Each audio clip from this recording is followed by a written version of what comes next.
بسم اللہ الرحمن الرحیم۔ بسم اللہ الرحمن الرحیم۔ السلام علیکم ورحمۃ اللہ وبرکاتہ۔ امید ہے آپ تمام حضرات خیر و عافیت سے ہوں گے۔ آج ہم سنن نسائی جلد اول کا سبق نمبر 52 پڑھنے جا رہے ہیں۔ اس سبق میں ہم ترک الوضوء من مس الرجل امرأتہ بغیر شہوت، یعنی مرد اگر اپنی بیوی کو بغیر شہوت کے چھو لے، مس کر لے تو اس سے وضو لازم نہیں ہوتا۔ اس موضوع سے متعلق حدیث مبارکہ آج کے اس سبق میں ذکر کی جائے گی۔ تو چلیے نئے سبق شروع کرنے سے پہلے ہم خلاصہ جات دیکھتے ہیں۔ پچھلے سبق میں ہم نے باب نمبر 119 باب ترک الوضوء من ذالک، اس کے حوالے سے ہم نے یہ درج ذیل عناوین پر گفتگو کی تھی۔ آج کے سبق میں 120 نمبر باب ترک الوضوء من مس الرجل امرأتہ بغیر شہوت کے حوالے سے ہم درج ذیل عناوین پر گفتگو کریں گے۔ تو چلیے سب سے پہلے ہم حدیث مبارکہ دیکھتے ہیں۔ وبه قال اخبرنا محمد بن عبد الله بن عبد الحكم عن شعيب عن الليث قال اخبرنا ابن الهادي عن عبد الرحمن بن القاسم عن عائشة رضی اللہ تعالی عنہا قالت ان كان رسول اللہ صلی اللہ علیہ وسلم ليصلي وإني لمعتززة بين يديه اعتراض الجنازة حتى إذا أراد أن يؤتر مسني برجله۔ چلیے اب ترجمہ دیکھتے ہیں۔ حضرت عائشہ رضی اللہ تعالی عنہ فرماتی ہیں، عن عائشہ رضی اللہ تعالی عنہ آپ فرماتی ہیں، قالت ان کان رسول اللہ صلی اللہ علیہ وسلم لیصلی، کہ جب نبی کریم صلی اللہ علیہ وسلم نماز پڑھ رہے ہوتے تھے، وإنی لمعترضۃ بین یدیہ اعتراض الجنازۃ، اور میں نبی کریم صلی اللہ علیہ وسلم کے سامنے جنازے کی مثل لیٹی ہوئی ہوتی تھی، حتی اذا اراد ان یؤتر، یہاں تک کہ جب نبی کریم صلی اللہ علیہ وسلم وطر پڑھنے کا ارادہ کرتے تھے تو مسنی برجلہ، تو مجھے اپنے پاؤں مبارک سے چھوتے تھے۔ خلاصہ یہ ہے کہ جب رات کے وقت نبی کریم صلی اللہ علیہ وسلم تہجد کی نماز پڑھ رہے ہوتے تھے تو تہجد کی نماز کے بعد وطر کی نماز پڑھتے تھے، تو نبی کریم صلی اللہ علیہ وسلم جب وطر کی نماز پڑھنے لگتے تھے تو پھر حضرت عائشہ رضی اللہ تعالی عنہا کو اٹھاتے تھے، اپنے پاؤں مبارک سے چھوتے تھے ان کو، اور وہ سامنے ہی لیٹی ہوئی ہوتی تھی۔ چلیے اب ہم رجال السند دیکھتے ہیں۔ اس سند میں جو سب سے پہلے راوی ہیں وہ محمد بن عبداللہ عبد الحکم ہیں۔ آپ روات کے 11ویں طبقے سے تعلق رکھتے ہیں، ثقہ اور فقیہ راوی ہیں۔ مصر کے جو تھے آپ مفتی تھے، یعنی مصر کے فقہاء میں آپ کا شمار ہوتا ہے، اور اصحاب سیاہ ستہ میں سے صرف امام نسائی رحمہ اللہ نے آپ سے روایت لی ہے۔ اور دوسرے راوی اس سند کے وہ شعیب بن لیث ہیں۔ امام لیث بن سعد رحمہ اللہ بڑے مشہور جو ہیں وہ فقیہ گزرے ہیں، یہ ان کے بیٹے تھے۔ روات کے 10ویں طبقے سے آپ کا تعلق ہے، فقیہ اور مفتی راوی تھے، اہل علم آپ کی ثقافت پر متفق ہیں۔ اگلے راوی لیث بن سعد بن عبد الرحمن ابو الحارث المصری ہیں، ثقہ راوی ہیں، فقیہ تھے۔ یہ جو پیچھے راوی گزرے ہیں شعیب، ان کے والد تھے لیث بن سعد، یعنی سند میں بیٹا اپنے باپ سے روایت کر رہا ہے۔ اگلے راوی ابن الہاد ہیں، ثقہ راوی ہیں، اور 5ویں طبقہ سے ان کا تعلق ہے، 139 ہجری میں ان کی وفات ہوئی ہے۔ ابن المعین اور امام نسائی رحمہ اللہ فرماتے ہیں کہ یہ ثقہ راوی تھے۔ ابن ابی حاتم فرماتے ہیں کہ ابن الہاد راوی جو ہیں اور عبد الرحمن بن حارث راوی جو ہیں، ان دونوں میں میرے نزدیک زیادہ پسندیدہ ابن الہاد ہیں۔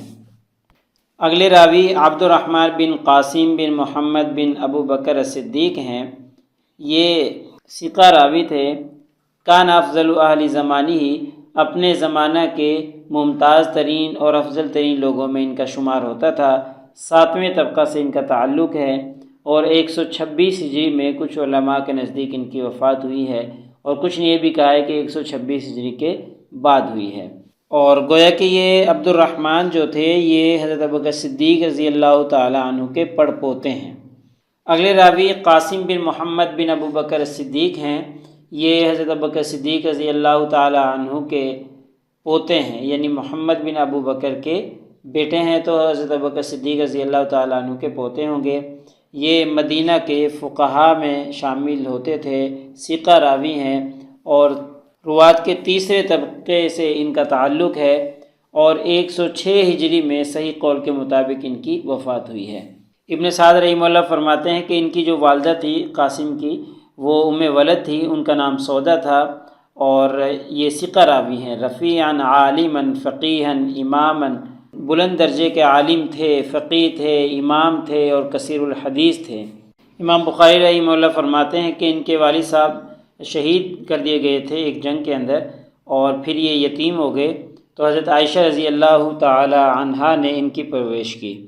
بچپن سے ان کی پرورش، بچپن سے پالنا پوسنا حضرت عائشہ رضی اللہ تعالی عنہا نے ان کا کیا تھا۔ گویا کہ حضرت عائشہ رضی اللہ تعالی عنہا ان کی پھوپھی تھیں، اور حضرت عائشہ رضی اللہ تعالی عنہا نے ان کو بڑے شفقت کے ساتھ اور بڑے لاڈ پیار کے ساتھ پالا تھا۔ تو یہ تو مختصراً روات کا تعارف تھا۔ چلیے اب ہم اس سند کی خصوصیات دیکھتے ہیں، لطائف السند دیکھتے ہیں۔ سب سے پہلی خصوصیت اس سند کی یہ ہے کہ یہ سباعیات امام نسائی رحمہ اللہ میں سے ہے۔ دوسری اس سند کی خصوصیت یہ ہے کہ اس کے سارے راوی جو ہیں وہ ثقہ ہیں۔ ایسے ہی ایک خصوصیت اس سند کی یہ ہے کہ سند کے جو پہلے 3 راوی ہیں وہ مصری ہیں، اور باقی جو اس سند کے راوی ہیں وہ مدنی ہیں۔ اور اس سند میں 2 مقام ایسے ہیں جہاں پر بیٹا اپنے باپ سے روایت نقل کر رہا ہے۔ ایک تو مقام ہے حضرت شعیب رحمہ اللہ کہ وہ اپنے والد حضرت لیث بن سعد سے روایت کر رہے ہیں، اور دوسرا مقام ہے حضرت عبد الرحمن رحمہ اللہ کہ وہ اپنے والد حضرت قاسم بن محمد سے روایت کر رہے ہیں۔ یعنی یہ بھی ایک اتفاقی بات ہے کہ ایک ہی سند میں 2 بیٹے اپنے باپوں سے روایت کر رہے ہیں۔ ایک خصوصیت اس سند کی یہ بھی ہے کہ امام نسائی کے جو استاد جو شیخ ہیں محمد بن عبداللہ بن عبد الحکم، ان سے صرف امام نسائی رحمہ اللہ ہی روایت کرتے ہیں، باقی اصحاب سیاہ ستہ میں سے کوئی بھی ان سے روایت نہیں کرتا۔ اور حضرت شعیب بن لیث سے امام مسلم رحمہ اللہ روایت کرتے ہیں، اور امام ابو داؤد رحمہ اللہ اور امام نسائی رحمہ اللہ، سارے حضرات جو ہیں حضرت شعیب بن لیث سے روایت کرتے ہیں۔ باقی جتنے بھی راوی اس حدیث میں گزرے ہیں ان سے سارے اصحاب اصول روایت کرتے ہیں۔ آسان الفاظ میں یوں کہہ لیں کہ محمد بن عبداللہ سے صرف امام نسائی روایت کرتے ہیں، حضرت شعیب بن لیث سے 3 لوگ روایت کرتے ہیں، امام مسلم، امام ابو داؤد اور امام نسائی رحمہ اللہ۔ باقی جتنے بھی راوی گزرے ہیں سب سے سارے اصحاب اصول روایت کرتے ہیں۔ چلیے اب ہم مسائل الحدیث دیکھتے ہیں۔ اس حدیث مبارکہ میں پہلا مسئلہ مس مرأہ سے وضو کا کیا حکم ہے؟ آیا عورت کو چھونے سے وضو ٹوٹ جاتا ہے یا نہیں ٹوٹتا؟ یہ ایک اختلافی مسئلہ ہے، فقہاء کا اس میں اختلاف ہے۔ ائمہ میں سے امام ابو حنیفہ رحمہ اللہ احناف کے نزدیک صرف مس مرأہ عورت کو چھو لینے سے وضو نہیں ٹوٹتا۔ امام ابو حنیفہ رحمہ اللہ کے نزدیک اگر اس طریقے سے عورت کو چھوا کہ شہوت بھی موجود ہے اور درمیان میں کوئی چیز حائل بھی نہیں ہے، کوئی رکاوٹ بھی نہیں ہے، کہ اگر مرد عورت سے مل رہا ہے اور درمیان میں کوئی کپڑا وغیرہ موجود نہیں ہے اور دونوں ایک دوسرے کی جسم کی حرارت کو محسوس بھی کر رہے ہیں اور مخصوص اعضاء میں انتشار بھی موجود ہے اور مرد اور عورت دونوں ایک دوسرے سے لذت محسوس کر رہے ہیں، تو پھر وضو ٹوٹ جاتا ہے۔ یا آسان الفاظ میں ہم یوں کہہ سکتے ہیں کہ احناف کے نزدیک عورت کو صرف چھو لینے سے وضو نہیں ٹوٹتا، ہاں یہ چھونے سے مراد جو ہے مباشرت فاحشہ ہے، جو کہ ہم بستر کے بالکل قریب ہوتی ہے، تو اس سے وضو ٹوٹ جاتا ہے، مطلقاً چھونے سے وضو نہیں ٹوٹتا۔ اگلا مسلک شوافع کا ہے۔ امام شافعی رحمہ اللہ کے نزدیک صرف مرد کا عورت کے جسم کو چھو لینا، ٹچ کر لینا، اسی سے وضو ٹوٹ جاتا ہے، چاہے اس میں شہوت موجود ہو یا موجود نہ ہو۔ امام شافعی رحمہ اللہ کا مسلک سب سے زیادہ سخت ہے کہ صرف عورت کے جسم کو ہاتھ لگ جائے صحیح تو اس سے وضو ٹوٹ جاتا ہے۔ ان کے نزدیک شہوت کا پایا جانا ضروری نہیں ہے۔ اگلا مسلک ہے امام مالک رحمہ اللہ کے نزدیک وضو کے ٹوٹنے کا دار و مدار جو ہے وہ لذت پر ہے۔ امام مالک رحمہ اللہ نے سارا دار و مدار لذت پر رکھا ہے کہ اگر کوئی شخص کسی عورت کو چھو رہا ہے اور اس کا چھونے کا ارادہ لذت حاصل کرنے کا نہیں ہے، لیکن چھونے کی وجہ سے اس کو لذت محسوس ہونے لگی، مخصوص اعضاء میں انتشار پیدا ہونے لگا، تو اس سے وضو ٹوٹ جائے گا۔ یعنی ان کے نزدیک بھی صرف چھو لینے سے وضو نہیں ٹوٹے گا، اگر چھونے کے بعد لذت محسوس کرے یا لذت کے ارادے سے چھوئے تو پھر وضو ٹوٹے گا، ورنہ وضو نہیں ٹوٹے گا۔ کیونکہ اگر امام مالک رحمہ اللہ فرماتے ہیں کہ اگر کسی نے ارادہ یہ رکھا کہ وہ لذت حاصل نہیں کرے گا اور نہ چھونے کی وجہ سے اس کو لذت محسوس ہوئی تو اس سے وضو نہیں ٹوٹے گا۔ اگلا مسئلہ کہ امام احمد بن حنبل رحمہ اللہ کا، ان کے مشہور قول کے مطابق عورت کی کھال کو بلا حائل چھو لینے سے وضو ٹوٹ جاتا ہے، اور ان کے نزدیک شرط یہ ہے کہ وہ عورت ایسی ہو یا وہ شخص ایسا ہو جس سے عادتاً شہوت حاصل کی جاتی ہو، لذت حاصل کی جاتی ہو۔ لہٰذا ان کے نزدیک اگر چھوٹی بچی کو چھو لیا تو وضو نہیں ٹوٹے گا، کیونکہ عام طور سے چھوٹی بچی سے لذت حاصل نہیں کی جاتی، وہ قابل شہوت نہیں ہوتی۔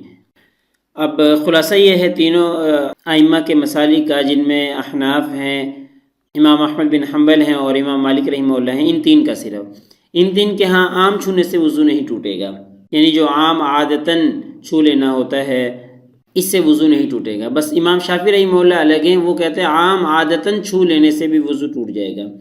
تو ان تین حضرات کی جو دلیل ہے، تو ان حضرات کی پہلی دلیل قرآن مجید کی آیت مبارکہ ہے او لامستم النساء فلم تجدوا ماء فتیمموا صعیدا طیبا، کہ اگر تم کسی عورت کو چھو لو، لامستم، اگر تم کسی عورت کو چھو لو اور پھر پانی نہ پاؤ تو فتیمموا، تیمم کرو، یعنی کہ اگر عورت کو چھو لیا تو اس سے وضو ٹوٹ جائے گا، پانی موجود ہے تو وضو کر لیں، پانی موجود نہیں ہے تو تیمم کر لیں۔ اب اس میں احناف فرماتے ہیں کہ یہ جو لمس ہے، لامستم، اللہ تعالیٰ نے جو فرمایا ہے لمس اصل میں کہتے ہیں کھال کے ملنے کو۔ تو احناف کے نزدیک، احناف جو ہیں وہ حضرت عبداللہ ابن عباس رضی اللہ تعالیٰ عنہ جو کہ ترجمان القرآن تھے، ان کے قول کو اختیار کرتے ہیں اور فرماتے ہیں کہ لمس سے مراد یہاں پر جسم کا ملنا نہیں، چھونا نہیں ہے، صرف یہاں پر اس سے مراد ہے جماع، کہ اللہ تعالیٰ نے جو فرمایا ہے لامستم النساء، اگر تم عورتوں کو چھوؤ، اس کا مطلب یہ ہے کہ اگر تم عورتوں کے ساتھ جماع کر لو، ہم بستری کر لو، پھر پانی نہ پاؤ تو تیمم کر لو، پانی موجود ہے تو پھر پانی سے وضو یا غسل وغیرہ کر لو۔ تو یہاں پر لمس سے مراد چھونا نہیں بلکہ یہاں پر جماع اور ہم بستری مراد ہے۔ ایسی عربوں کے ہاں بھی لمس سے مراد جو ہے چھونا نہیں ہوتا بلکہ ہم بستری ہی مراد ہوتی ہے۔ عام طور پہ جب کوئی عرب کہتا ہے کہ لمستم النساء، لمستم المرأة، تو اس سے مراد یہ نہیں کہ میں نے عورت کو چھوا، اس سے مراد یہ ہوتا ہے کہ میں نے عورت کے ساتھ ہم بستری کی۔ اور اسی آیت مبارکہ سے دیگر ائمہ، امام مالک رحمہ اللہ اور امام احمد بن حنبل رحمہ اللہ، یہ بھی اسی سے استدلال کرتے ہیں اور کہتے ہیں کہ یہاں پر صرف مطلقاً لمس مراد نہیں، صرف چھو لینا ہی مراد نہیں، بلکہ یہاں پر شہوت کے ساتھ چھونا مراد ہے۔ وہ احادیث کو بھی ساتھ ملا لیتے ہیں اور پھر مطلقاً ایک معنی بیان کرتے ہیں کہ لامستم النساء میں اللہ نے جو فرمایا ہے کہ اگر شہوت کے ساتھ چھوئے گا تو پھر وضو ٹوٹ جائے گا، اور اگر بغیر شہوت کے چھوئے گا تو پھر وضو نہیں ٹوٹے گا۔ تو یعنی یہ حنفیہ، حنابلہ اور مالکیہ کی پہلی دلیل ہو گئی۔ دوسری دلیل ان ائمہ کی حضرت عائشہ رضی اللہ تعالی عنہ والی روایت ہے، جو کہ اسی باب میں آگے آ رہی ہے، انشاءاللہ وہاں چل کر بھی گفتگو ہوگی، کہ حضرت عائشہ رضی اللہ تعالی عنہ فرماتی ہیں کہ نبی کریم صلی اللہ علیہ وسلم اپنی بعض ازواج مطہرات کو بوسہ دیتے تھے اور اس کے بعد وضو نہیں کرتے تھے اور نماز ادا کرنے چلے جاتے تھے۔ تو اس سے بھی ثابت ہوتا ہے کہ صرف چھو لینے سے وضو نہیں ٹوٹتا۔ تو آپ صلی اللہ علیہ وسلم جو ہے وہ بغیر شہوت کے بوسہ دیتے تھے اور عورت کو چھوتے تھے، تو اس سے وضو مطلب یہ ہے کہ نہیں ٹوٹتا۔ تیسری دلیل ان ائمہ کی یہی حدیث مبارکہ ہے جو ابھی ہم نے پڑھی ہے اسی سبق میں، کہ حضرت عائشہ رضی اللہ تعالیٰ عنہ فرماتی ہیں کہ میں نبی کریم صلی اللہ علیہ وسلم کے سامنے ایسے لیٹی ہوئی ہوتی تھی جیسے جنازہ ہوتا ہے، اور آپ صلی اللہ علیہ وسلم نماز پڑھ رہے ہوتے تھے، یہاں تک کہ جب نبی کریم صلی اللہ علیہ وسلم وطر پڑھنے کا ارادہ کرتے تھے تو میرے پاؤں کو چھوتے تھے۔ اب اس سے بھی ثابت ہوتا ہے کہ آپ صلی اللہ علیہ وسلم نماز پڑھ رہے ہیں اور وطر کا ارادہ فرما رہے ہیں، اور آپ حضرت عائشہ رضی اللہ تعالیٰ عنہا کے پاؤں کو چھو کر ان کو اٹھا رہے ہیں، تو اس سے پتہ چلا کہ جو ہے عورت کو چھونے سے وضو نہیں ٹوٹتا۔ اور ایسے ہی دیگر دلائل جو ہیں ان ائمہ کے کہ صرف عورت کو چھو لینے سے ہی وضو نہیں ٹوٹتا، اسی باب کی دیگر احادیث بھی ہیں۔ تو یہ ان تین ائمہ کا مسلک اور دلائل ہو گئے۔ امام شافعی رحمہ اللہ کے دلائل کیا ہیں، وہ کس بنیاد پر کہتے ہیں کہ جس صرف عورت کو چھو لینے سے وضو ٹوٹ جاتا ہے، وہ انشاءاللہ ہم اگلے سبق میں پڑھیں گے۔ لہٰذا ہمارے آج کے اس سبق کا خلاصہ یہ ہے کہ آج ہم نے باب نمبر 120 ترک الوضوء من مس الرجل امرأتہ بغیر شہوۃ کے حوالے سے یہ مذکور عناوین پر گفتگو کی ہے، جن میں مسائل الحدیث میں ہم نے عورت کو چھو لینے سے وضو ٹوٹتا ہے یا نہیں ٹوٹتا، اس میں ائمہ کا اختلاف تھا۔ ہم نے چاروں کے مسالک بیان کر دیے اور تین ائمہ کے دلائل بیان کر دیے، امام شافعی رحمہ اللہ کے دلائل وغیرہ پر، اور فوائد و نکات پر انشاءاللہ اگلے سبق میں گفتگو ہوگی۔ جزاکم اللہ خیر۔ السلام علیکم ورحمۃ اللہ وبرکاتہ۔ اللہ پاک آپ سب لوگوں کا حامی و ناصر ہو۔